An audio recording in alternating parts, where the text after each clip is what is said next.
Thank you, Marina. Thank you, Tom Bergens. But most of all, thank all of you fine people. This is the first show that I'm doing, the first live show that's indoors since lockdown.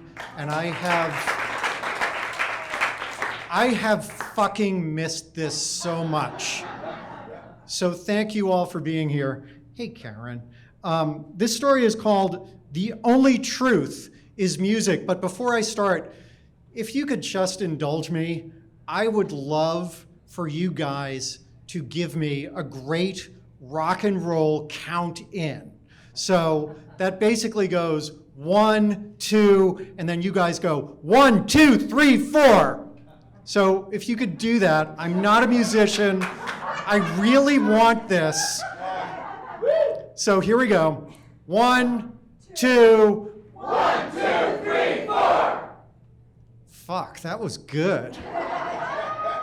I was gonna make some lame joke about how that was more appropriate for Molly Malone's on a Tuesday, but I know, but you guys fucking rock, so I'm just gonna go into it. It's come to my attention far later than it should that I will never be Jack Kerouac. I haven't typed on a typewriter in more than 35 years, with or without the pages taped together to form one continuous roll. I don't smoke cigarettes, I've never taken Benzedrine, and I have no idea when I met Dean or if I even know anybody named Dean, although if you guys know someone named Dean, you know that you could never really know them. I vaguely remember reading On the Road, The Dharma Bums, and Big Sur in my teens. I've taken epic road trips where I've searched for meaning and God and felt that if I just get myself to the right place, it would be there. But I grew up in an America filled with interstates, and I worshiped at kitsch palaces like Wall Drug and Casa Bonita, which is very different from taking mescaline in the desert with a shaman. Was that in a Kerouac novel? I feel like it should have been, if it wasn't. Anyway, Jack Kerouac has always been the platonic ideal for fuck the man, no one will ever understand me, I'm just gonna make up stories about my friends and change their names. I honestly don't remember what he was on about. I guess I could reread his books, but let's face facts, that is not going to happen. It's 6:55 a.m. on a Thursday morning, and I'm thinking these thoughts while driving south down a deserted Barrington Avenue that's going to be filled with traffic in an hour. I'm stopped at a light on Pico and I take a picture of the sky, which is filled with small dimpled clouds, and it's gorgeous, but I can't dawdle because I have hundreds of miles to go. As I turn onto the interstate, using my blinker even though nobody is around, I remember Truman Capote's criticism of Jack Kerouac. That's not writing, that's typing. Yes, I remember the critique long after I've forgotten the novel being critiqued. And maybe I should get some points because I remember the 10,000 Maniacs song, Hey Jack Kerouac, and honestly, I remember more of that than I do of On the Road, which I think is something Beat Generation, Allen Ginsberg, San Francisco, Neil Cassady. I didn't sleep well the night before because it took forever for the temperature to drop. And now I'm listening to an impossibly long audiobook about how the conventionally accepted history of civilization is completely wrong while driving into the desert where the temperature will be 107 degrees.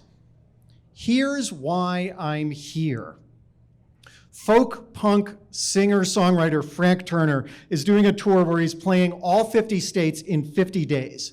George Thorogood and the Destroyers did that in 1981, and the Melvins did it in 2012, but nobody else has been foolhardy enough to attempt that, even pre-COVID, until now. If you don't know Frank Turner's music, do something about that. Frank Turner sounds like what would happen if Bruce Springsteen and the E Street Band had Pete Seeger's Baby, and it spoke with an English accent, but dreamed that it wanted to be in the Ramones. Frank Turner has the rock and roll career I am confident I would have if I could sing or play guitar. He performed 24 shows in 24 hours, filming them all for a video of a song of his called The Road, and he keeps track of the exact number of shows that he's played, 2,677 as I write this. And the end of the third verse of his song, Get Better, comes from something that Johnny Rotten of the Sex Pistols said to him once backstage. And in the song, 4 simple words, he has the most perfect, imperfect rhyme in the history of rock and roll. Somebody told me that music with guitars was going out of fashion, and I had to laugh. That shit wasn't fashionable when I fell in love, so if the hipsters move on, why should I give a fuck? Frank Turner's music and his pandemic live streams, which raised over $500,000 to support people who worked in small independent music venues in the UK, kept me sane during lockdown. So when this 50 States in 50 Days tour was announced, I got tickets to the Wiltern in Los Angeles, which was the 49th stop and 49th show. To my surprise, my wife, Amy, who is a real musician and usually trained at the Berklee College of Music and usually hates the punkier bands that I love, said that she would go, but only if we got real seats, because standing room is a young person's game, especially for concerts with 4 bands. And I am in deep denial about an upcoming milestone birthday, so I thought the cure would be seeing Frank Turner multiple times.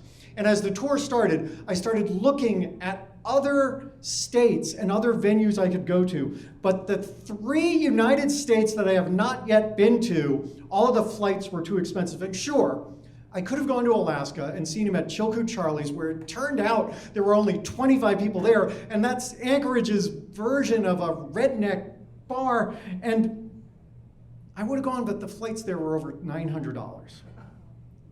What about right before the Wiltern, I hear you ask, but perhaps only in my mind?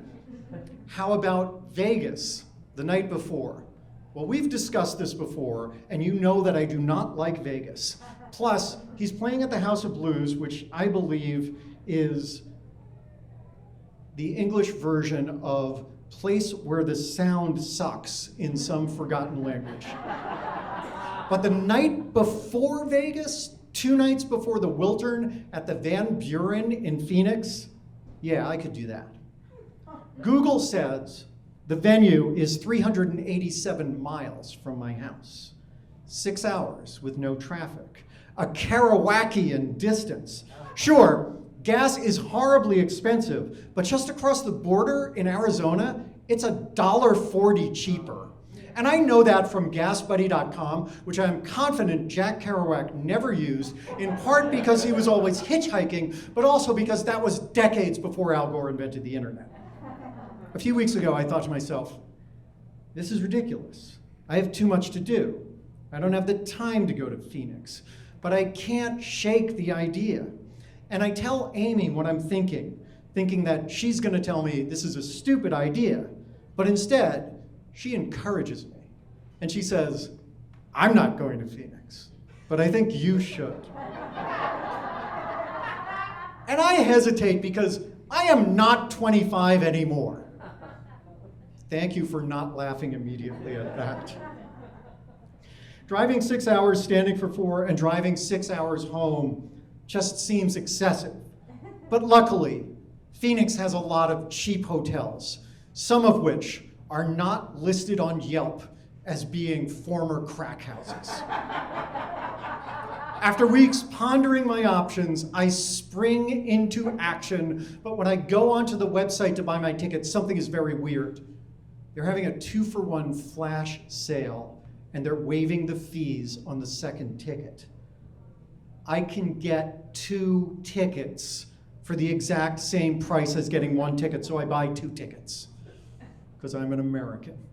I have no plans for the second ticket, and Amy reiterates that she is not going to Phoenix. But I think of all of the joy that this music has brought to me during the pandemic, and I decide I'm going to pay that forward by giving the ticket away. preferably to someone who is going through hard times. They offer up the ticket in a Facebook group, but the show's still weeks away and nobody responds. And I think I'll have better luck closer to the date. A few days later, I talked to my friend Sue, who lives in Boston, and I turned her on to Frank Turner during lockdown, and she became a fan. And I tell her I feel silly about the idea of driving 387 miles to go to this concert. And Sue reminds me about multiple people we both knew who are no longer with us.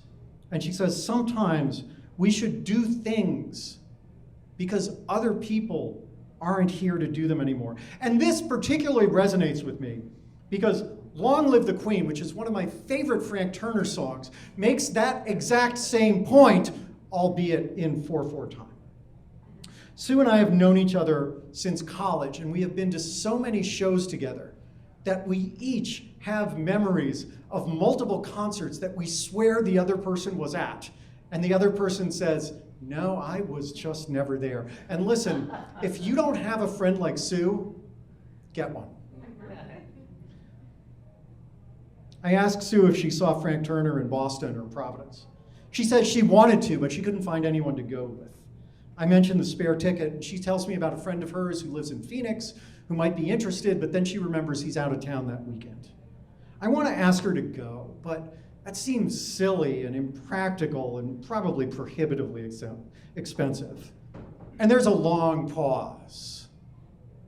You know, Sue says, I'm going to be in Denver the day before, and I haven't bought my plane tickets yet, so I could probably reroute my return through Phoenix and go with you.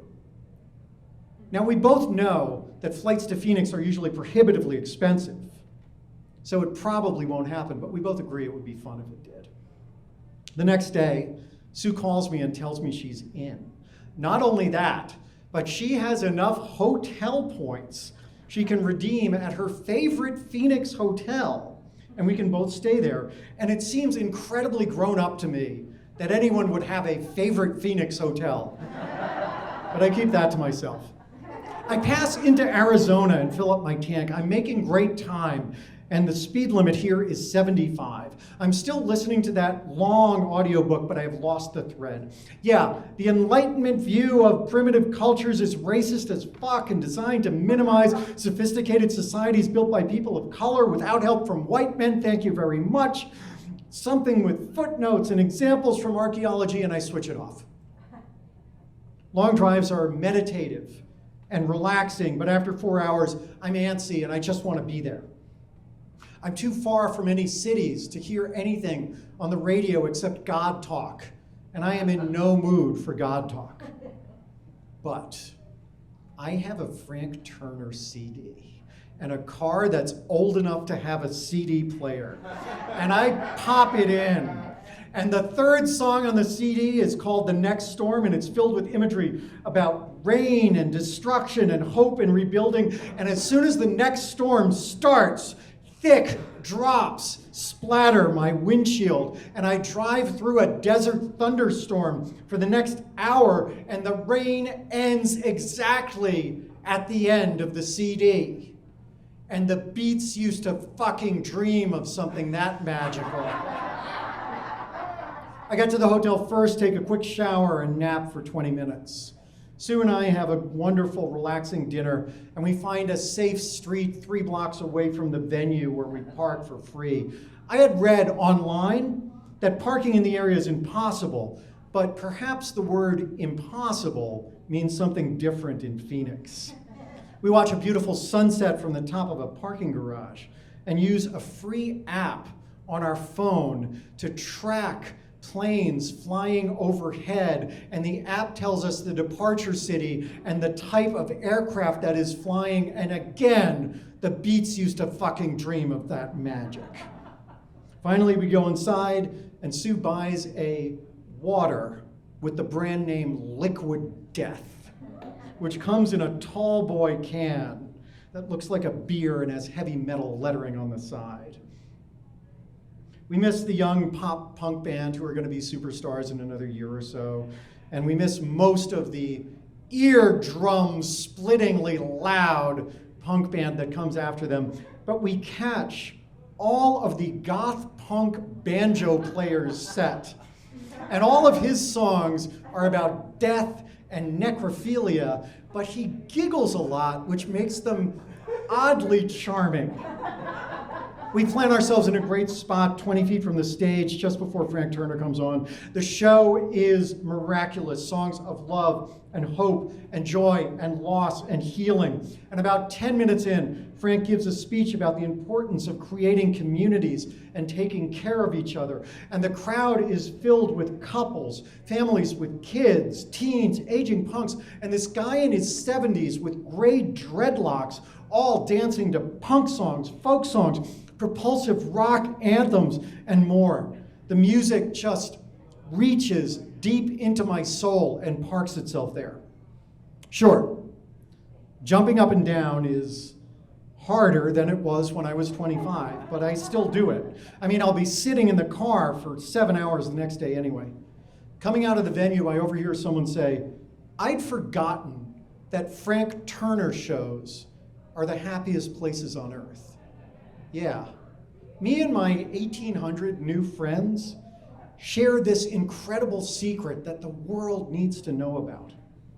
After breakfast the next morning, Sue flies back to Boston.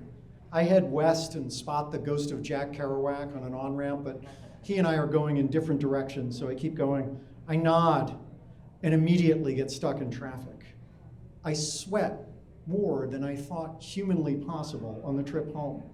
Sue gets back to Boston an hour before I get back to LA, but I'm here before sunset, 826 miles in under 30 hours.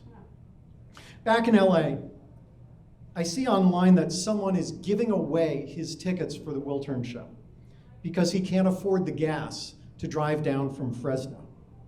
And within an hour, a bunch of strangers online pledge enough money to pay for his gas and for a hotel room for him and his family.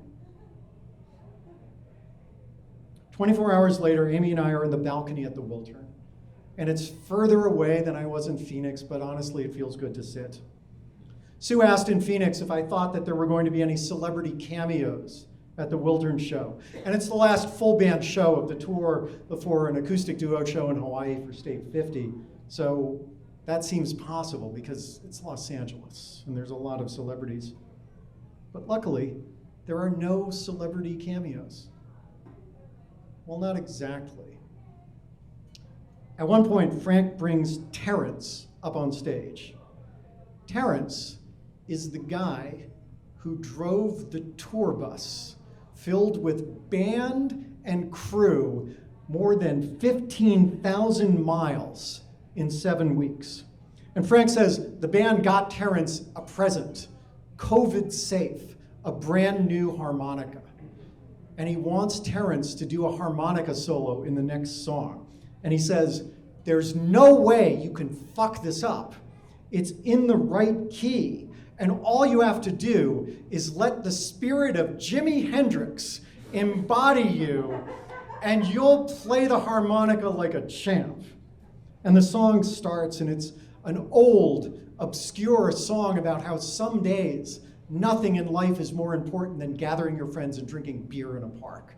And when it comes time for the solo, Terrence is a little bit shaky at first, but then he gets into it, and by the end, he fucking nails it.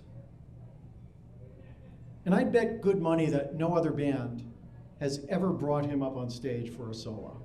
And after the song ends, the crowd of 2,000 people at the Wiltern cheers long and loud for Terrence. He is absolutely a part of this community, as are we all, even if it's just for a few hours. After the concert in Boston, Sue said to me, maybe I wasn't supposed to go to the show in Boston or get my plane tickets early so I could come here and see Frank Turner with you. And maybe I wasn't supposed to get my ticket early so I could get a second one and go with her. Sometimes things just work out exactly as they're supposed to. And that, frankly, includes me not being Jack Kerouac. I don't think of Dean. I don't think of Dean Moriarty. Kerouac already did that enough for all of us. Listen, I am not a religious man, but these shows filled me with the same rapturous feeling that the devout have been prattling on about for centuries.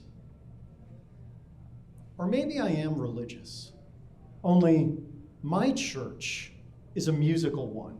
My salvation requires power chords and a backbeat, and my most holy rituals come from vinyl records and concerts where transcendent tunes unleash 1,000 small acts of kindness. Music is holy magic, and you don't need Kerouac or the road to find my God. He is there every time strangers gather, lift their voices, fill their hearts, and sing. As Frank Turner sang to close nearly every show on this tour, who'd have thought that after all, something as simple as rock and roll would save us all?